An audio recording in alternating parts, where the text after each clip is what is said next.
Hello viewers, মজাদার test একটা recipe নিয়ে হাজির হলাম। ইলিশ দিয়ে বেগুন আলুর তরকারি খেতে কিন্তু দারুণ মজা। ইলিশ বেগুন খেতে কিন্তু দারুণ মজা, সাথে যদি থাকে 2-4টা আলু।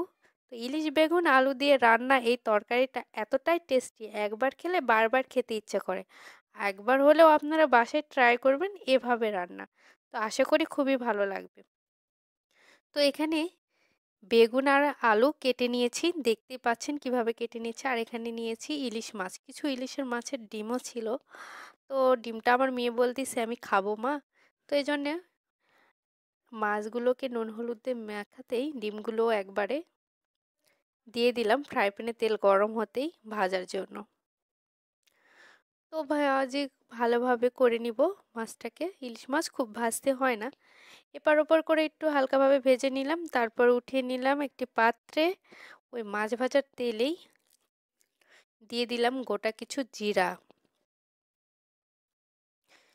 ফ্লেভারটা ছড়িয়ে পড়তেই দিয়ে দিয়েছি পেঁয়াজ কুচি, কাঁচামরিচ চিরা দিয়ে একটু নাড়াচাড়া করে নিলাম। পেঁয়াজটার কালারটা হালকাভাবে একটু চেঞ্জ হতে এখানে দিয়ে দিব রসুন থেতো করা। আপনারা চাইলে বাটাও ইউজ করতে পারেন। তো আমি রসুনগুলোকে থেতো করে নিয়েছি, তো দিয়ে দিচ্ছি।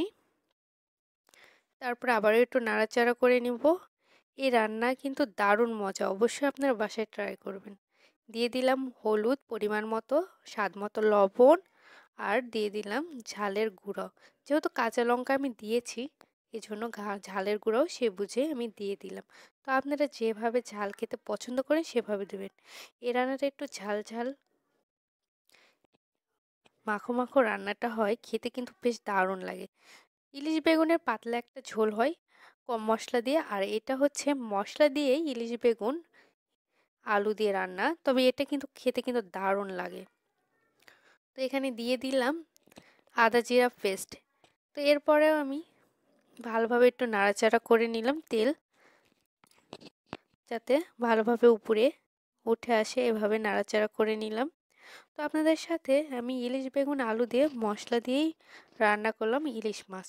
তো খেতে কিন্তু বেশ দারুণ। তো যদি পারি একবার অবশ্যই বেগুন দিয়ে ইলিশ মাছের পাতলা ঝোল রান্না করে দেখাবো কম মশলায়, ওটাও কিন্তু খেতে বেশ দারুণ লাগে।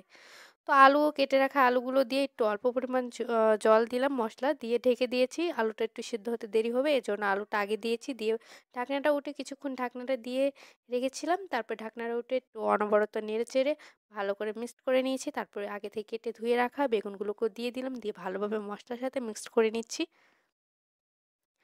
তো দেওয়ার পরে ভালোভাবে একটু মিক্সড করার পরে অনবরত নেড়ে নেড়ে এটাকে মিক্সড করব। তো নতুন বন্ধুদের জন্য অনেক অনেক শুভেচ্ছা, অনেক অনেক অভিনন্দন, তারাও সামনে এগিয়ে যান। আর আমাকে বেশি বেশি করে কমেন্ট করবেন, আমার পাশে থাকবেন। আশা করি ভালোবাসা দিলে ভালোবাসা পাবেন। আমাকে ভালোবাসলে আপনাকেও আমি ভালোবাসতে বাধ্য হব। ভালোবাসা পেলেই তো মানুষ ভালোবাসা এগিয়ে যায়। আর পুরাতন বন্ধুদের জন্য অনেক অনেক অভিনন্দন ও ভালোবাসা, তারাও সামনে এগিয়ে যান।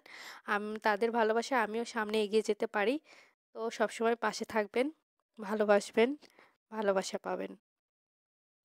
তো ভালোভাবে মশলার সাথে বেগুন আলুকে কষিয়ে নিয়েছি, তেলটা ছড়িয়ে পড়েছে। এই পর্যায়ে এখানে দিয়ে দিব জল অ্যাড করে। জল অ্যাড করে ভালোভাবে একটু নেড়ে চেড়ে এটাকে মিক্সড করে নিচ্ছি।